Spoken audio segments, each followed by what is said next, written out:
Okay, for send it as of now is hindi pa siya integrated dito sa loob ng ano natin, ng Webcake, but soon i-integrate na natin 'yan. But as of now is pang Messenger pa lang talaga siya.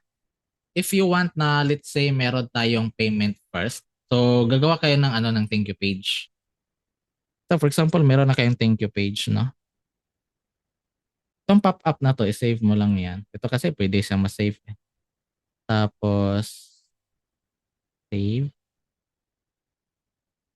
And dito, refresh natin. Tapos punta naman tayo sa pop-up. See more. Yan, thank you. Okay, so yan, meron na tayong thank you page. Sandali ha, meron akong ano dito eh. Parang ginawa before. Ito nga yung ginawa ko before. Overpricer kasi ako before eh. Hindi na sunod sa SRP, no? Overpricer. Ito pwede rin to. Hindi pala to. Ayan. So, pwedeng ganito. Ito naka-set up to for PayPal. Yung sa inyo, if ever meron kayong checkout link like send it, is that pwede kayo maglagay dito ng options na either mag-COD, I want cash on delivery now, or mag-pay now sila. So, after nilang itong pay now na to, pag pipindutin nila yan, saan ba ito na pupunta? Save ko mo nga ito. Save, let's say, ganyan. Ito tayo. Para kita niyo yung example. Not elements pa.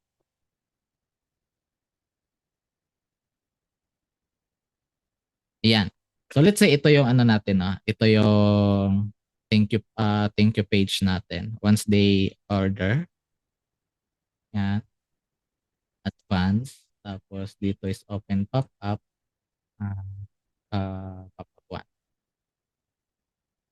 Dito, itong ano na to, pay now button, pwede mo siyang ilagay, pwede mong ilagay yung checkout link mo sa send it. Tapos ito namang cash on delivery, so ito is papunta na to sa iyong sa iyong messenger. For example,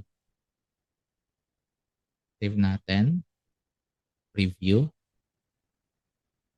So check out lang ako. No? Check out, tapos let's say Belicho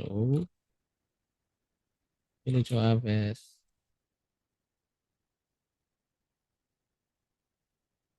Test Tanes. Yan.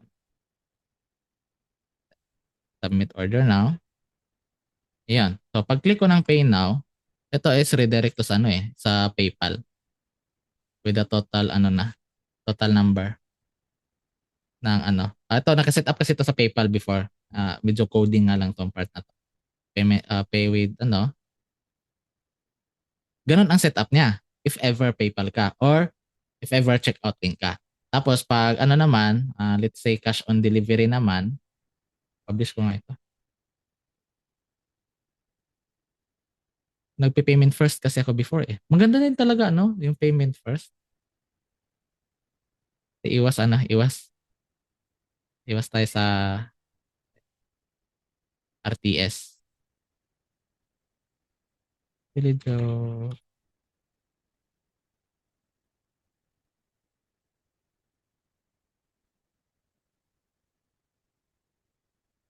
lan. Okay, ito na. One cash on delivery, mapupunta tayo sa Messenger. Ayan.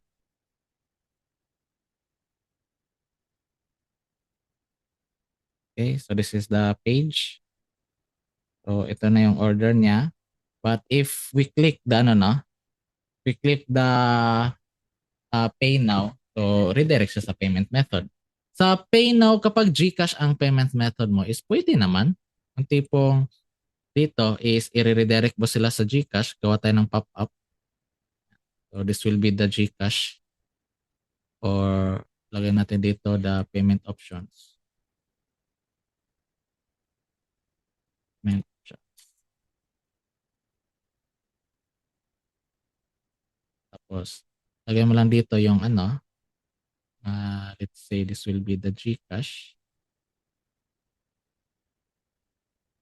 GCash, tapos let's say this will be the name, tapos this will be the number,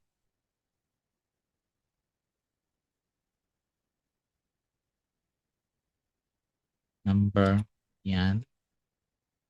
Tapos dito sa baba, pwede tayong maglagay ng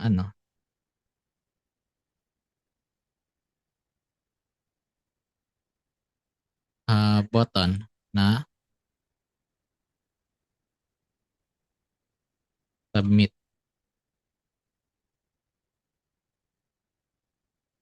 Submit proof of payment.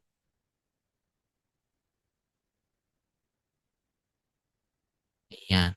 Para doon sa thank you page natin at gusto nilang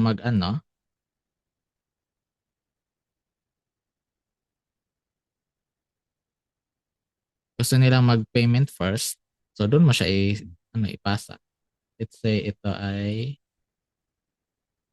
ano to? Button to na. Tingnan na natin dito. Pay now. Pay now button is advanced. Then click open pop-up. Open pop-up at yung pop-up natin is the pop-up. Yan, save.